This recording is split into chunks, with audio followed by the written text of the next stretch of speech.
I grew up in Autumn Run. In Katy, Texas. I grew up in a neighborhood called Autumn Run. It's a lower middle class neighborhood. You know, got lower middle class families there and their kids. And get kind of rough sometimes, you know. And I had rough friends. I hung out with a rough crowd. When people knew I hung out with a rough crowd, that's you know, it's just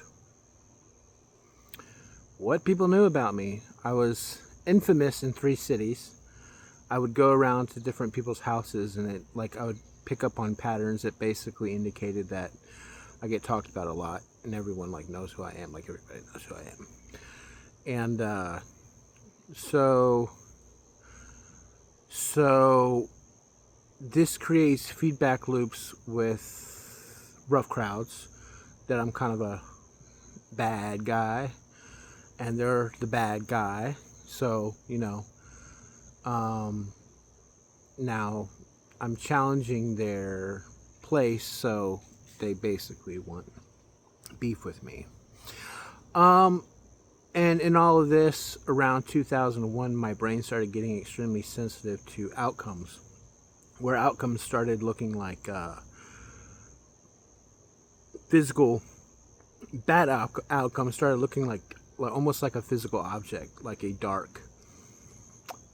darkness that's about to hit me. And I tested it enough, is what I would say, and that I'm sensing something very real and very direct, whether it's through extremely accurate predictions, my brain's making extremely accurate predictions, whether it's through some other effect in the universe. It was basically indicating, almost like a physical object, like a sword or something, don't go this direction. Don't go this direction, right? So I was in a kind of an awkward spot because first off, I was raised from a mindset of defend yourself, always win in a fight, right? If they take your stuff, go beat them up, get your stuff back. This is how I was raised. So then I was in fistfights all through elementary, right? This was before 2001. I started school in 1990. I was in fistfights all through elementary, almost every single year. 6th grade. I think 7th. Or 7th grade's kind of foggy. I'm not really sure. I got in a fistfight in 7th grade. I may not have gotten in a fistfight in 7th grade. I was in 7th grade twice. I failed 7th grade. I just stopped caring. But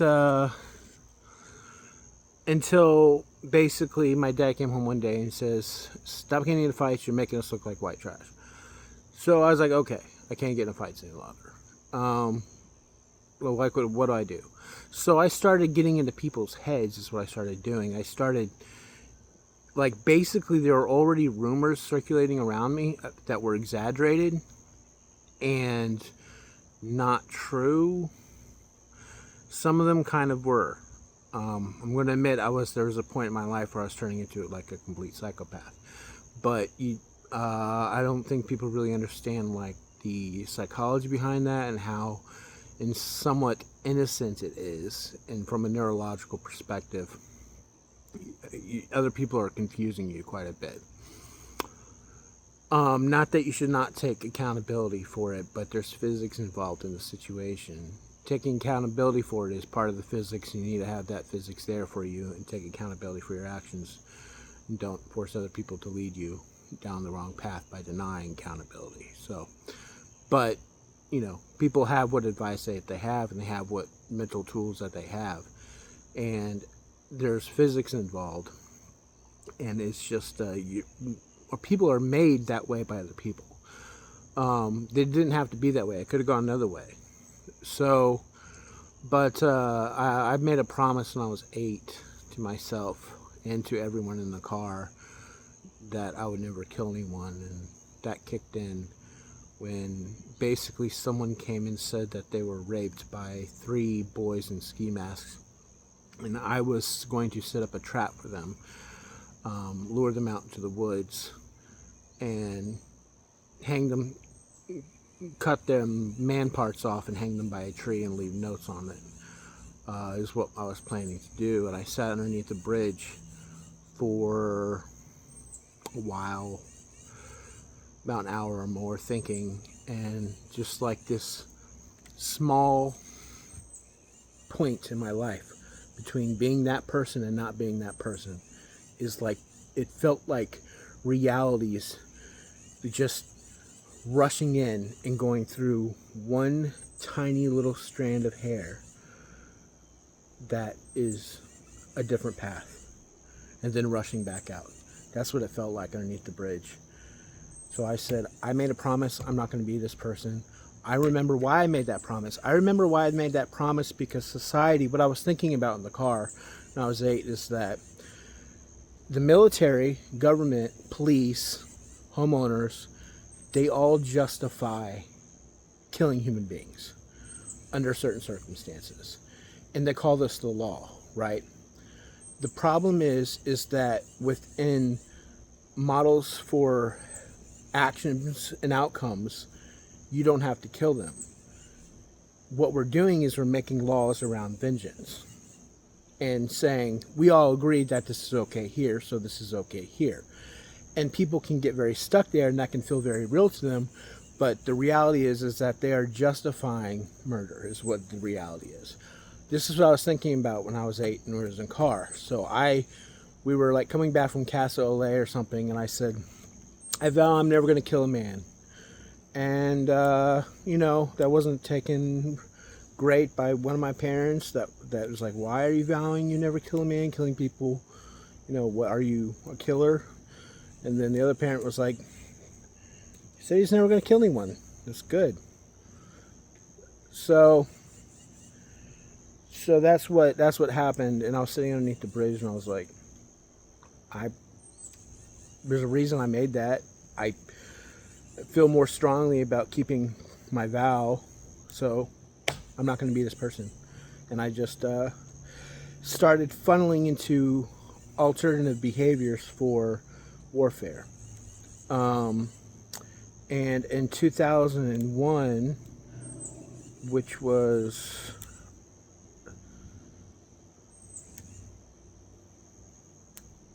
I think that was the same year. I could be wrong though. I could be wrong. It could be the same year because I don't remember. I think that may have been 2000. No, that was 2001. Okay, it was the same year. So if it was 2002, it was early into 2002. But so I started seeing outcomes, right? And I basically think of the situation like, let's say that the fact that you know how to defend yourself really well. I didn't ever go to school for martial arts, but I was like really into martial arts, and I just practiced moves I saw on TV, Power Rangers and stuff, and I tried to make up my own martial arts called Whirlwind and practice that. I was into mind over matter stuff and having superhuman strength. So I could defend myself, but so think of this as like meat, right? You're typically used to eating meat, and you're typically used to eating steak and other nice things for dinner, as far as the defending yourself area goes. Now there's a famine, and now you're looking around, what do I eat? And you see, okay, technically I can eat dandelions. Technically I can chemically break down other plants, remove the poisons, eat the rest, make flour out of this, right? So you start getting creative, right? This is the same thing that happened, is that I can't defend myself through psychology. I think I kind of skipped that part. So I started getting into people's heads. What this did, I was a nice person, man. I was really I cared about people quite a bit, and inside myself. but I was developing this shell where somebody else was living my life, and I wanted out. And it was breaking my own heart. I was like, I gotta get out of this.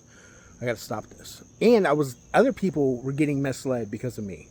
Because of me. I'm a completely different person inside. I'm just doing this to defend myself because I don't know what to do. Because I constantly have bullies on my back. And so I started getting creative. And I weaponized diplomacy is what I did. And it's not about being deceptive. It's about being direct. And I got better at that as the years passed by. So, but in all of this, and I don't know how much of this you can relate to. I don't mean to try to put myself on a pedestal and saying I'm the only person that had these types of experiences. In fact, I would hope that you would have similar experiences, because that's what I'm trying to get to, is that you can feel, can't you, when you're headed down the wrong path, when you're headed towards something that you know that this is going to lead to trouble, right? And maybe society is telling you, maybe your leaders are telling you, you need to go there anyway. This is your duty. This is your responsibility. It's not. It's not. God doesn't want you to go that way. You don't need to go that way. What you need to do here is you need to develop a solution. Think about, you need to become smarter right now. And you need to get yourself out of this situation. You need to start praying about it, praying for answers, looking to God. You need to start collapsing corrupt models within yourself, replacing corrupt words in your mind with good words in your mind, and practicing those words and practicing behaviors that are going to generate better outcomes for you and for everyone. So even if the military is telling you you need to go destroy other people's lives, they should not have the power to tell you you have to go down and into that dark hole. I don't care what anyone thinks on this matter. That's what the truth looks like. If we do not start exercising the things that we know are true and just, we're going to continue down a path where people are dying and killing each other and murdering each other and sending missiles onto each other. It starts with one person at a time, looking at their environment, looking at what can they do to meet equilibrium with others where the payouts are great for everyone. On very intense psychological levels, domain knowledge, use everything you possibly have in your power to get yourself away from that dark hole that you're heading towards. Thank you.